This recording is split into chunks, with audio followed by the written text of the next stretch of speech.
میں آج کے اس پروگرام میں خوش آمدید کرنا چاہتا ہوں ایک ایسی شخصیت کو کہ جو میں بڑے وثوق سے کہتا ہوں کہ محقق کے دورہ ہیں اور صاحب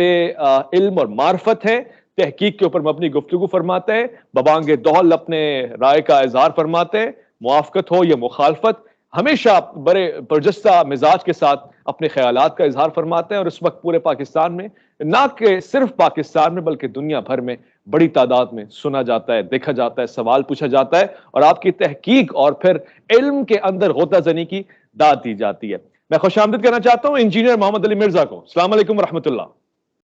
جی وعلیکم السلام ورحمۃ اللہ وبرکاتہ، ولا حول ولا قوة الا باللہ، اللہم صلی علی محمد وعلی آل محمد۔ جی ویس بھائی، آپ کا بھی اور جی ٹی وی کی پوری ٹیم کا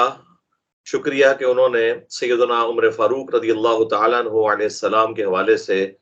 اس محفل کا انعقاد کیا، جس میں ہم قرآن و سنت کی روشنی میں ان کی شخصیت کو ڈسکس کریں گے انشاءاللہ تعالی۔ جزاک اللہ پروردگار آپ کو اس کا اجر عطا فرمائے۔ میں جاننا چاہتا ہوں کہ اسلام بمشرف ہونے کا واقعہ حضرت عمر کا بڑا مشہور ہے، میں اگر چاہتا ہوں کہ آپ کی زبانی سنوں وہ کیا ماجرا تھا، وہ کیا بات تھی کہ ایک شخص جو انتہائی مخالف تھا دین پیغمبر کا، ایک شخص جو بہت دور کھڑا تھا، وہ اتنی قریب کیسے آ گیا، اور پھر یہ ماجرا کیسے پیش آیا اور اس کا نتیجہ کیا نکلا؟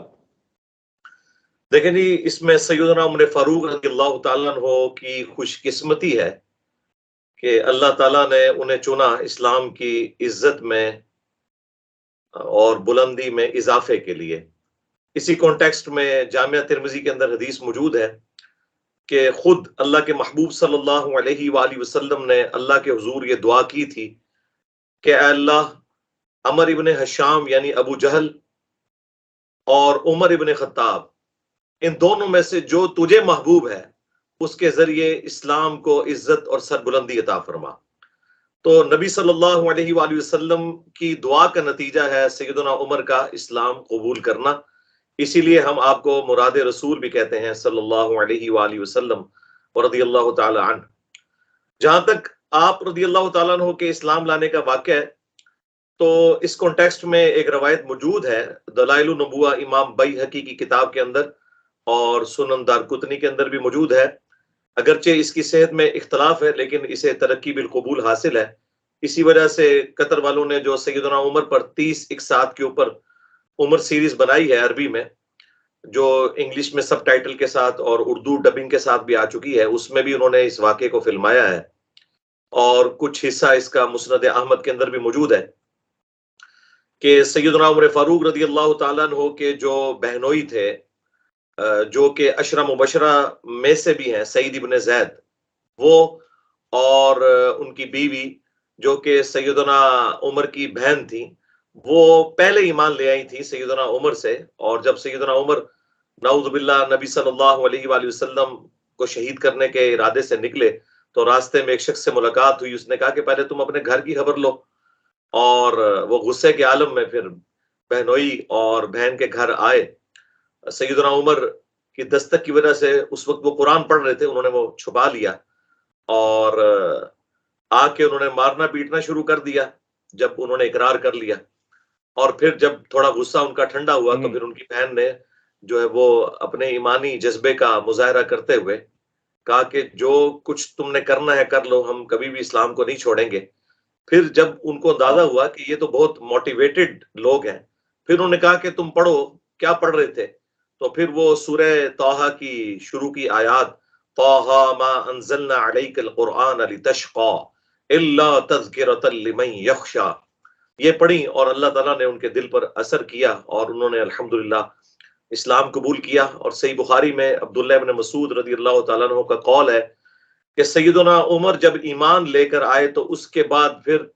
اسلام کی عزت میں مسلسل اضافہ ہی ہوتا چلا گیا، یعنی وہ ایک ٹرننگ پوائنٹ تھا جس کے بعد اللہ تعالیٰ نے غلبہ در غلبہ دیا الحمدللہ۔ سبحان اللہ، سبحان اللہ۔ میں چاہتا ہوں کہ تشنگی اپنی مزید مٹاؤں اور جناب حضرت عمر فاروق رضی اللہ عنہ کی فضیلت کو اپنے دل میں مزید بٹھاؤں اور عام کروں، چونکہ آج دن بھی ہے، موقع بھی ہے، مناسبت بھی ہے۔ میں یہ بھی جاننا چاہتا ہوں، جو میں نے اپنے انٹرو میں بھی کچھ حصہ اس کا رکھا، یہ موافقات کیا ہے حضرت عمر کی رائے قرآن کی رائے سے اس حد تک ملتی جلتی کیوں ہے؟ بیشتر مواقع پہ، چاہے وہ بدر کا موقع، قیدیوں کا موقع، حجاب کا موقع، یا مقام ابراہیم کو مسلح بنانے کا موقع ہو، یا علاوہ ازیں اس کے، یہ خوبصورت پہلو آپ کی شخصیت میں نمایاں نظر آتا ہے. میں چاہتا ہوں اس پہ ذرا روشنی ڈالیں آپ. دیکھیں سیدنا عمر فاروق رضی اللہ تعالیٰ عنہ نبی تو نہیں تھے، لیکن اللہ تعالیٰ نے انہیں نبیوں والی سیرت اور اخلاقیات اور ویژن دیا تھا. انٹلیکچوئل لیول ان کا جو ہے وہ اس لیول کا تھا. اسی وجہ سے اللہ تعالیٰ نے انہیں رسول اللہ صلی اللہ علیہ وآلہ وسلم کی دعا کے بعد اسلام کے لیے قبول کیا. اور جامعہ ترمذی میں حدیث ہے کہ میرے بعد اگر کوئی نبی ہوتا تو عمر ہوتا. جہاں تک اس بات کا تعلق ہے کہ آپ رضی اللہ تعالیٰ عنہ کے مشورے کے اوپر قرآن نازل ہوا، تو بالکل بات درست ہے. بخاری اور مسلم دونوں کے اندر حدیث موجود ہے کہ اگلی امتوں میں محدث ہوا کرتے تھے جن کے دلوں میں اللہ تعالیٰ بات ڈالا کرتا تھا، کیونکہ اس وقت غیر انبیاء کے اوپر بھی وحی ہوتی تھی. لیکن اس امت میں چونکہ غیر انبیاء کے لیے وحی ختم ہو چکی ہے، اللہ تعالیٰ کسی کے دل میں کوئی بات ڈالے گا یا خواب کے ذریعے کوئی چیز دکھائی جا سکتی ہے، جس طرح اذان کا طریقہ جو ہے وہ ایک صحابی کو دکھایا گیا. تو سیدنا عمر کے بارے میں تو اسپیسیفکلی نبی علیہ السلام نے فرمایا اگر میری امت میں کوئی محدث ہوتا جس کے دل میں بات ڈالی جاتی تو وہ عمر ہوتا. اور وہ ہم نے اس حوالے سے تو دیکھ لیا کہ سیدنا عمر فاروق رضی اللہ تعالیٰ عنہ نے 4 مواقع کے اوپر مشورہ دیا. صحیح مسلم میں تفصیلی حدیث ہے، کچھ حصہ بخاری کے اندر بھی موجود ہے. نمبر 1 انہوں نے یہ مشورہ دیا کہ مقام ابراہیم کو مسلح بنایا جائے. نبی صلی اللہ علیہ وآلہ وسلم مستجاب پر کھڑے ہوتے تھے تو دونوں قبلوں کی طرف آپ کا رخ انور ہو جاتا تھا. لیکن سیدنا عمر کی یہ خواہش تھی کہ چونکہ اللہ تعالیٰ نے دین ابراہیمی کی برکت سے اسلام کے لیے قبلہ وہی مقرر کیا ہے جو حضرت ابراہیم علیہ السلام کا تھا، تو اگر آپ مقام ابراہیم پر کھڑے ہوں جو حجر اسود اور حتیم کے درمیان والی دیوار ہے، تو پھر بیت المقدس آپ کے رائٹ پہ آ جائے گا اور یہ ایکسکلوسیولی چیز اسٹیبلش ہو جائے گی کہ اب قبلہ جو ہے خانہ کعبہ ہے. تو قرآن میں اللہ تعالیٰ نے سورۃ البقرہ میں آیات نازل فرما دی وَاتَّخِذُوا مِن مَقَامِ إِبْرَاهِيمَ مُصَلًّى. دوسرا انہوں نے مشورہ دیا تھا امہات المومنین کے پردے کے حوالے سے، اور وہ بڑے اس حوالے سے غیرت محسوس کرتے تھے کہ اللہ کے نبی علیہ السلام کی بیویوں کو پردہ کرنا چاہیے، اور اللہ تعالیٰ نے پردے کی آیات نازل فرمائی اور اس کے ذریعے امت تک بھی پردے کا معاملہ شفٹ ہوا. اور تیسرا موقع غزوہ بدر کے قیدیوں کے حوالے سے تھا، چونکہ سیدنا ابو بکر صدیق رضی اللہ تعالیٰ عنہ اور خود ہمارے محبوب صلی اللہ علیہ وآلہ وسلم کی طبیعت میں ایک نرمی تھی جس کی وجہ سے انہوں نے ٹالریٹ کیا. لیکن سیدنا عمر یہ کہتے تھے کہ فتنہ ختم کرنے کا ذریعہ یہ ہے کہ ان کو قیدی نہ بنایا جائے بلکہ قتل کیا جائے. تو سورۃ الانفال میں پھر اللہ تعالیٰ نے کہا کہ اگر وہ پہلے آیت نازل نہ ہوئی ہوتی سورہ محمد کی تو ہم عذاب دیتے کہ جو تم نے غزوہ بدر کے قیدیوں کو چھوڑ دیا. اور سیدنا عمر ان مواقع کے بارے میں کہا کرتے تھے کہ 3 باتوں میں نے اپنے رب کی موافقت کی ہے. وہ یہ نہیں کہتے تھے کہ میرے رب نے میری موافقت کی ہے، وہ کہتے ہیں میں نے اپنے رب کی موافقت کی ہے اس حوالے سے. اور جو چوتھی بات تھی وہ منافقین کا جنازہ پڑھانے کے حوالے سے تھی. سیدنا عمر کا مشورہ تھا کہ آپ کو جنازہ نہیں پڑھانا چاہیے، اور پھر سورہ توبہ میں بڑی سخت آیات نازل ہوئی کہ آپ 70 دفعہ بھی ان کے لیے دعائے استغفار کریں، ہم ان کی توبہ قبول نہیں کریں گے، اللہ اور اس کے رسول کے دشمن ہے. اور آندہ نہ تو آپ نے کسی منافق کا جنازہ پڑھنا ہے، نہ اس کی قبر کے اوپر کھڑے ہونا ہے، اور نہ اس کے لیے کوئی دعائے مغفرت کرنی ہے. میں سمجھتا ہوں کہ سیدنا عمر فاروق رضی اللہ تعالیٰ عنہ کے لیے بہت بڑا اعزاز ہے کہ اللہ تعالیٰ نے ان کی تائید کے اندر قرآن پاک کی آیات اور اسلام کے احکامات نازل فرمائے جو اللہ کے علم میں تو پہلے سے تھے، لیکن یہ ایک ذریعہ تھا. بے شک بے شک، بہت خوب بہت خوب. آج یکم محرم الحرام میں ایک ایسا پروگرام ہو رہا ہے کہ جو ہم ہر سال کرتے ہیں، بڑے عقیدت کے ساتھ بڑی معلومات ہمیں ملتی ہیں، اور پھر ہمیشہ ایک ایسی شخصیت کا انتخاب ہوتا ہے جو معتدل ہو، جو وضاحت کے ساتھ ہمیں رائے دے، جو علم اور تحقیق کے اوپر مبنی ایسی گفتگو کر سکے جو شعبہ تدریس میں بھی کام آ سکے، یہاں تک کہ تمام عالم چاہے کسی بھی مکتب فکر سے تعلق رکھتے ہوں یا گویا مسلمان نہ بھی ہوں تب بھی ایک اسٹینڈرڈ تاریخ کو جان لیں. لہٰذا انجینئر محمد علی مرزا صاحب سے گفتگو ہو رہی ہے، اور میں انجینئر صاحب سے سوال پوچھنا چاہتا ہوں. حضور والا سیدنا محمد مصطفیٰ صلی اللہ علیہ وآلہ وسلم جانے دو عالم کس انداز سے، کس نگاہ سے حضرت عمر فاروق رضی اللہ تعالیٰ عنہ کو دیکھتے ہیں، اور کیا فضائل ہیں، کیا اوصاف ہیں جو رسالت مآب صلی اللہ علیہ وآلہ وسلم حضرت عمر فاروق کے لیے بیان فرما رہے ہیں؟ دیکھیں جی، سیدنا عمر رضی اللہ تعالیٰ عنہ کی فضیلت اس اعتبار سے تو قرآن میں بھی مینشن ہوئی ہے، اور ظاہر ہے کہ اللہ تعالیٰ کا کسی کے لیے تعریف کرنا وہ سب سے بڑھ کر ہے. اصحاب بدر کے بارے میں، اصحاب احد کے بارے میں، اصحاب شجرہ کے بارے میں، اصحاب خندق کے بارے میں جو کچھ قرآن کے اندر وارد ہوا ہے، وہ تمام کوالٹیز اور جو تعریفیں آئی ہیں، اور سابقون الاولون من المہاجرین والانصار جن سے اللہ تعالیٰ راضی ہوا، رضی اللہ عنہم ورضوا عنہ، ان میں ٹاپ آف لسٹ جو پرسنالٹیز ہیں ان میں ایک سیدنا عمر فاروق رضی اللہ تعالیٰ عنہ کی ذات بھی ہے۔ نبی صلی اللہ علیہ وآلہ وسلم کی مبارک زبان سے صحیح مسلم کے اندر حدیث موجود ہے کہ آپ صلی اللہ علیہ وآلہ وسلم احد پہاڑ کے اوپر چڑھے اور آپ کے ساتھ سیدنا ابو بکر، سیدنا عمر، عثمان، علی، طلحہ اور زبیر تھے، تو احد پہاڑ بھی وجد میں آ گیا، کیونکہ بخاری مسلم میں حدیث ہے احد ایک پہاڑ ہے، یہ ہم سے محبت کرتا ہے، ہم اس سے محبت کرتے ہیں۔ تو آپ نے فرمایا اے احد تھم جا، اس وقت تیرے اوپر ایک نبی، ایک صدیق اور شہید کے سوا اور کوئی نہیں ہے۔ اس حدیث کے اندر نبی صلی اللہ علیہ وآلہ وسلم نے یہ پیش گوئی فرما دی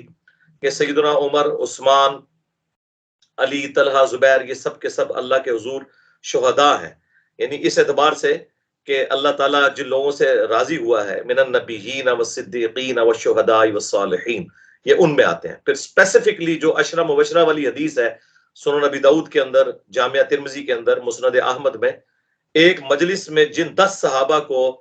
نبی صلی اللہ علیہ وآلہ وسلم نے جنت کی بشارت دی ہے، ان میں بھی سیدنا ابو بکر، عمر، عثمان، علی، طلحہ، زبیر، عبد الرحمن بن عوف اور ابو عبیدہ ابن جرح اور سعد ابن ابی وقاص اور سعید ابن زید رضی اللہ عنہم اجمعین وعلیہم السلام اجمعین میں بھی سیدنا عمر کا نام آتا ہے۔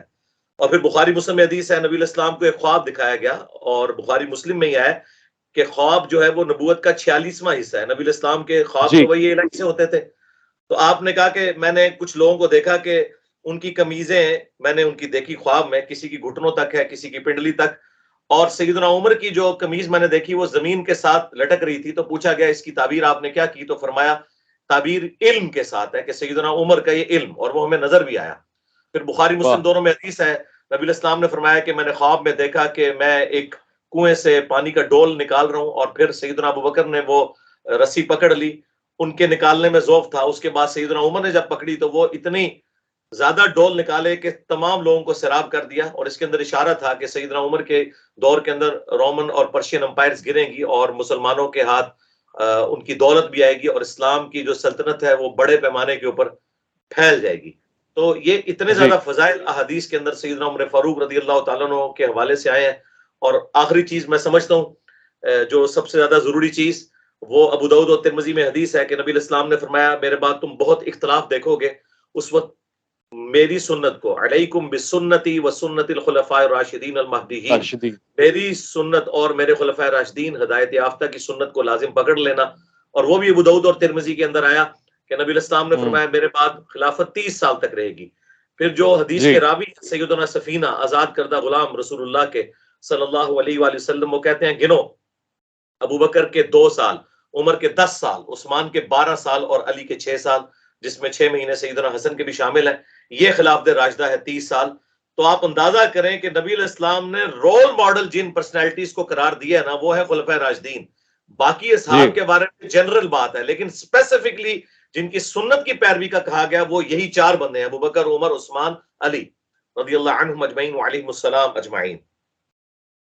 اچھا، جب خلفائے راشدین کی بات کر رہے ہیں تو انہی کی سیرت، انہی کی سنت ہے، جیسے کہ آپ نے کہا علیکم، لیکن اس کے بعد ہم کیا یہ گفتگو تمام کہیں کہ یہ 4 یا سنت خلفائے راشدین تو 5 لوگوں پہ مبنی ہونی چاہیے؟ مثلا امام حسن بھی اس میں شامل ہے، اور اس کے علاوہ خلافت راشدہ کا عرصہ پورا نہیں ہوتا۔ دیکھیں جی، امام حسن کا بالکل 6 مہینے شامل ہیں، اور سیدنا حسین بھی شامل ہے اس حوالے سے، اگرچہ ان کے پاس خلافت نہیں ہے، کیونکہ وہ غدیر خم کی حدیث میں قرآن اور اہل البیت تو شامل ہے نا، تو اہل البیت تو اپنی جگہ موجود ہے۔ تو حسن ابن علی رضی اللہ تعالیٰ عنہ کے 6 مہینے اس میں شامل ہیں، وہ ملا کے، وہ راؤنڈ آف کر کے ہم اسے 30 سال پیش کرتے ہیں، کیونکہ 11 ہجری کے اندر نبی علیہ السلام کی وفات ہوئی ہے ربیع الاول کے مہینے میں، تاریخ کوئی کنفرم نہیں ہے، اور 41 ہجری ربیع الاول کے مہینے میں ہی صلح حسن ہوئی تھی۔ ٹھیک ہے، واضح ہو گیا۔ میں چاہتا ہوں انجینئر صاحب کہ ایک اور زاویہ نکالوں اور اس زاویے سے ضرور دیکھوں، کیونکہ اسی زاویے سے عالم اسلام اور یہاں تک کہ غیر مسلم بھی حضرت عمر فاروق رضی اللہ تعالیٰ عنہ کو دیکھتے ہیں کہ جو بطور خلیفہ امیر المومنین ہے، اور ایک ایسا خلافت کا نظام کہ جو آپ کے جانے کے بعد بھی معتبر اور معیاری سمجھا جاتا ہے، آپ کی خلافت کے اصول اور ضوابط اور قواعد لوگوں کو تدریس میں پڑھائے اور سکھائے جاتے ہیں۔ میں چاہتا ہوں کہ آپ کے خلافت کے اس انداز کو بھی دیکھوں بحیثیت ایک خلیفہ، ایک ایسا عالمگیر اور بے نظیر فاتح کہ جس نے اسلامی حکومت کی اس سرحدوں کو بڑھا دیا، نہ صرف بڑھا دیا بلکہ وہاں تک پہنچا دیا جہاں تک ابھی لوگوں کے گمان بھی نہ گئے تھے، یعنی یروشلم اور فلسطین اور اس مقام پہ جا کے آپ نے دیکھا، اور پھر اس کے علاوہ دیگر مقامات پہ ایک فاتح کی حیثیت سے، ایک خلیفہ کی حیثیت سے، ایک اچھے ایڈمنسٹریٹر کی حیثیت سے تاریخ حضرت عمر فاروق کو یاد کرتی ہے۔ انجینئر صاحب میں چاہتا ہوں کہ اس پہ روشنی ڈال دیں۔ دیکھیں جی، اس حوالے سے وہ ڈیسائسو حدیث ہے جو بخاری اور مسلم دونوں کے اندر موجود ہے کہ اللہ کے محبوب صلی اللہ علیہ وآلہ وسلم نے فرمایا، میری امت اور فتنوں کے درمیان ایک دروازہ ہے، جب وہ دروازہ توڑ دیا جائے گا تو میری امت کے اوپر فتنے شروع ہو جائیں گے، اور وہ دروازہ عمر ہے۔ سیدنا عمر تک مینجمنٹ اتنی زبردست تھی کہ آپ رضی اللہ تعالیٰ عنہ نے اتنی بڑی سلطنت کے اوپر عدل و انصاف کا جو معاملہ کیا وہ آج تک پوری دنیا میں مثال کے طور پر پیش کیا جاتا ہے، اور اللہ تعالیٰ نے اتنی بڑی سلطنت اور اتنی بڑی حکومت عطا فرمائی کہ وہ عاجزی کے طور پر پھر عرض کیا کرتے تھے کہ اے اللہ، اس وقت تیرے نبی کی پیروی کی برکت سے میری یہ حالت ہے کہ میرا چچا تو مجھے کہا کرتا تھا کہ تو بھیڑ بکریاں نہیں چرا سکتا، اور آج اللہ تعالیٰ نے مجھے یہ مقام دیا ہے کہ اے اللہ، اوپر تو ہے اور نیچے اس پلانٹ ارتھ کے اوپر مجھے تو نے بادشاہ دی ہے۔ دیکھیں، رومن امپائر بھی آپ کے قدموں میں ڈھیر ہو گئی یرموک کے اندر، اور پرشین امپائر تو مکمل مسلمانوں کے پاس آ گئی جنگ قادسیہ کے اندر، لیکن سیدنا عمر کے بعد وہ معاملات آہستہ آہستہ کمزوری کی طرف چلے گئے۔ اور بخاری مسلم دونوں میں ایک اور حدیث ہے کہ نبی الاسلام کے زمانے میں ایک صحابی نے خواب دیکھا، اور اس نے کہا کہ میں نے دیکھا کہ ایک سائبان نے سایہ کیا ہوا ہے اور گھی اور شہد ٹپک رہا ہے آسمان سے، اور ایک رسی لٹکی ہوئی ہے۔ اتنے میں نبی الاسلام اس رسی سے اوپر چڑھ گئے، اور ساتھ اس نے ذکر کیا کہ لوگ اپنے برتن لا کر اپنے برتنوں کے مطابق اس گھی اور شہد میں سے اکتساب کر رہے ہیں اور اپنے پاس جمع کر رہے ہیں۔ پھر ایک اور شخص اوپر چڑھ گیا، اور پھر اس کے بعد ایک اور شخص نے وہ رسی پکڑی اور وہ بھی اوپر چڑھ گیا، اور جب چوتھے شخص نے رسی پکڑی تو وہ رسی ٹوٹ گئی، اور پھر اس کے لیے اس رسی کو جوڑ دیا گیا، پھر وہ بھی اوپر چڑھ گیا۔ اور سیدنا ابوبکر نے کہا یا رسول اللہ آپ اجازت ہے میں اس کی تعبیر کرتا ہوں، تو انہوں نے کہا کہ یہ جو آسمان کے اوپر سایہ ہے یہ اسلام کا ہے، گھی اور شہد جو ٹپک رہے ہیں یہ قرآن کی تعلیمات ہیں، اور پھر آپ اللہ کے پاس چلے جائیں گے رسی پکڑ کے، آپ کے بعد ایک اور شخص خلیفہ بنے گا، چونکہ اس میں دکھایا نہیں گیا تھا کہ وہ کون ہے، اور وہ بھی اوپر چڑھ جائے گا اور دوسرا بھی، اور جب تیسرا خلیفہ بنے گا پھر معاملات کوئی ایسے مس ہینڈل ہوں گے تو وہ رسی ٹوٹے گی، لیکن اس کی وجہ سے اس رسی کو جوڑ دیا جائے گا۔ جو ہمارے نزدیک سیدنا عثمان کی جو شہادت ہے وہ جی اس کی کمپنسیشن بن گئی، اور وہ بھی اوپر چڑھ گئے۔ تو یہ ایک ڈیسائسو حدیث ہے اس حوالے سے بخاری اور مسلم کی۔ اب آ جائیں آپ کی جو مینجمنٹ اور فتوحات تھیں اس میں دیکھیں، جی میں سٹارٹ میں ایک اس حوالے سے بات کروں، اس میں مجھے 2-4 منٹ دیجیے گا کہ نہج البلاغہ جو اہل تشیع کے ہاں معتبر کتاب مانی جاتی ہے، سیدنا علی کے جی خطبات، ان میں باقاعدہ رومن امپائر اور پرشین امپائر کے حوالے سے جب سیدنا عمر نے مشورہ مانگا کہ میں جنگ قادسیہ اور یرموک میں خود جاؤں، تو سیدنا علی نے کہا کہ آپ نہ جائیے، کیونکہ اگر آپ شہید ہو گئے تو پیچھے مسلمانوں کا شرازہ بکھر جائے گا، اور اگر خدا نخواستہ ہماری فوجوں کو ناکامی ہوئی تو آپ پیچھے موجود ہوں گے۔ آپ اس وقت ایک کھونٹی کی مانند ہے جس کے گرد سارے عرب قبائل جمع ہیں، آپ کی شہادت ہمارے لیے ناقابل تلافی نقصان ہوگا، آپ مدینے میں رہ کر مزید کمک روانہ کیجیے گا، اگر فوجوں کو ناکامی ہوئی تو ہم مزید فوج بھیج دیں گے، لیکن آپ نے نہیں جانا۔ اور سیدنا عمر نے اس مشورے کو مانا، اور یہ سیدنا علی نے پھر اس میں یہ بھی بولا کہ اللہ تعالیٰ کا وعدہ ہے کہ وہ خلافت دے گا، اور سورہ نور کی آیت نمبر 55 کے اللہ تعالیٰ اپنے جی نیک بندوں کو خلافت دے گا، اس کو سیدنا عمر کی سپورٹ میں پیش کیا۔ اور سیدنا عمر کا یہ ڈیسیژن کہ انہوں نے خالد ابن ولید کو این اس پیک پہ جب وہ آرمی چیف تھے صرف اس لیے ہٹایا کہ لوگوں کے دماغ میں یہ نہ آئے کہ یہ فتوحات خالد ابن ولید کی وجہ سے ہو رہی ہیں، بلکہ لوگوں کو یقین ہو یہ رب خالد کی وجہ سے ہو رہی ہیں۔ اور پھر جی ان کی جگہ ابو عبیدہ ابن جرح کو گورنر لگایا اور کہا کہ ابو عبیدہ ابن جرح ہیومن مینجمنٹ کو جانتا ہے، ہمیں اس وقت وہ بندہ چاہیے جو ہیومن مینجمنٹ کو جانے، کیونکہ اب رومن امپائر کے یہ حصے ہمارے پاس آ گئے ہیں۔ تو سیدنا عمر کا ایک پولیٹیکل ڈیسیژن، اور پھر وہ کسی فوجی کو بھی سول ایجنسی پولیس میں داخل نہیں کرتے تھے، یہ پولیس کا محکمہ سیدنا عمر نے بنایا کہ وہ فوجی جو بارڈر پہ لڑتے ہیں ان کی مینجمنٹ اور طرح کی ہوتی ہے, وہ تلوار کے زور پہ بات کرتے ہیں. ہمیں یہاں پولیس کا محکمہ چاہیے جو کہ تلوار کے زور پہ بات نہ کرے بلکہ ہیومن مینجمنٹ اس کے اندر موجود ہو. پھر آپ نے یہ ڈاک کا نظام شروع کیا, کوفے کو فوجی چھاونی بنایا, اور پہلی دفعہ ہوا کہ فوج کو یعنی بھرتی کیا گیا بجائے کہ سب لوگ جا کے لڑے. نہیں, اب سٹیبلٹی آ چکی تھی, فوج میں لوگ بھرتی کیے گئے کہ بس فوج کا کام ہے کہ وہ جا کے لڑے. اس قسم کے کئی ایک ڈسیزن ہیں جو آج تک الحمدللہ پوری دنیا کے لوگ اس سے رہنمائی حاصل کرتے ہیں. بہترین. یقیناً یہ جو شرطہ اور اس کے بعد عسکری نظام ہے, یہ آپ کی کریڈیبلٹیز میں ایک اور اسٹار کا اضافہ ہے. اور میں چاہتا ہوں کہ چونکہ میرے پاس پروگرام کے اختتامی لمحات ہیں, مگر میں اس سے محظور ہونا چاہتا ہوں. میں چاہتا ہوں کہ یہ تشنگی مٹا دوں, آپ کی علمیت سے استفادہ کروں. بہت سے لوگ تردد میں رہتے ہیں اور اشکال میں رہتے ہیں کہ حضرت عمر فاروق جیسی عظیم شخصیت کی شہادت اصل میں کس تاریخ میں ہوئی ہے. ذی الحجہ کی تاریخ میں ہوئی ہے یا یکم محرم الحرام صحیح تاریخ ہے. اس کشمکش کو بھی مٹا دیں یا نیز آپ کی شہادت کے واقعے کو بیان فرما دیں. دیکھیں, سیدنا عمر فاروق رضی اللہ تعالیٰ عنہ کی شہادت 26 ذو الحجہ کو ہوئی ہے. یہ یکم محرم والی بات تو صرف واقعہ کربلا کو ڈائلیوٹ کرنے کے لیے پبلک میں مشہور کی گئی. آپ جا کے اگر گوگل پہ بھی لکھیں, جو آخری دفعہ میں نے ویکیپیڈیا پہ دیکھا وہاں پہ بھی 26 ذو الحجہ ہی آ رہا تھا. اور جو اہل سنت کی مین سٹریم کی 3 بڑی کتابیں جو صحابہ کرام کے حالات و واقعات پہ لکھی گئیں, اسد الغابہ امام ابن اثیر کی, اور اس کی شرح الاصابہ ابن حجر اسقلانی کی, یا اس سے بھی پہلے الاستیاب امام ابن عبد البر کی, سب نے 26 ذو الحجہ لکھا. اور ساتھ یہ لکھا کہ محرم کا چاند نکلنے سے پہلے سیدنا عثمان کی بیعت بھی ہو چکی ہوئی تھی. لہٰذا یہ بات یکم محرم والی تو بالکل غلط ہے. 26 ذو الحجہ 23 ہجری میں آپ کی شہادت ہوئی, اور یہ اسلام کے لیے ایک بہت بڑا نقصان تھا. میں یہ سمجھتا ہوں کہ پہلا فتنہ جو اسلام کی پیٹھ میں چھرا گھونپا گیا وہ سیدنا عمر کی شہادت تھی, اور آخری جو آپ سمجھ لیں چھرا گھونپا گیا وہ واقعہ کربلا تھا, جس کے بعد امت 2 ٹکڑے ہو گئی. سیدنا عمر فاروق رضی اللہ تعالیٰ عنہ کی شہادت کا واقعہ تفصیل کے ساتھ صحیح بخاری میں 3700 نمبر حدیث میں کئی صفات کے اوپر پھیلا ہوا ہے. میں مختصراً بیان کر دیتا ہوں کہ ایک مجوسی غلام تھا ابو لؤلؤ فیروز, جس کا تعلق پرشین امپائر سے تھا. اسے غم تو خیر اپنے اس امپائر گرنے کا تھا, اور کچھ ذاتی معاملات بھی تھے. سیدنا عمر نے اسے سمجھایا تھا, یہ غلام تھا مغیرہ ابن شعبہ کا, تو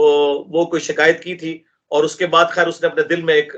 رکھ لی. سیدنا عمر کے مشورے کو ماننے کی بجائے ان کا بغض اپنے دل میں رکھ لیا, اور فجر کی نماز جب سیدنا عمر پڑھا رہے تھے سورۃ الفاتحہ شروع کی, تو اس نے چھپ کر جو ممبر کے پیچھے بیٹھا تھا وار کیا, اور آپ کو کاری زخم لگائے زہر آلود خنجر کے ذریعے. عبد الرحمن بن عوف نے آگے بڑھ کر مختصر نماز پڑھائی, اور کچھ اصحاب اس کے پیچھے ہو لیے, اور اس نے راستے میں بھی 7 لوگوں کو زخمی کیا جو شہید ہو گئے. اور بالآخر اس نے جب دیکھا کہ وہ پکڑا گیا, کیونکہ بعض اصحاب نے اس کے اوپر چادر ڈال دی تھی, تو اس نے خودکشی کر لی. اور سیدنا عمر کو جب بتایا گیا تو انہوں نے کہا کہ اللہ کا شکر ہے کہ میرے قتل کی وجہ سے کوئی مسلمان جہنم میں نہیں جائے گا, ایک مجوسی نے مجھے قتل کیا. آپ کا معدہ کٹ گیا, کچھ دن تک آپ زندہ رہے, لیکن جو کچھ آپ کھاتے تھے معدے کے رستے نکل جاتا تھا. اور جب آپ کو یقین ہو گیا کہ اب آپ نہیں بچیں گے, تو آپ نے کہا کہ میں اگر اس زخم میں مر جاؤں تو 6 لوگوں میں سے کسی کو اپنا خلیفہ چن لینا,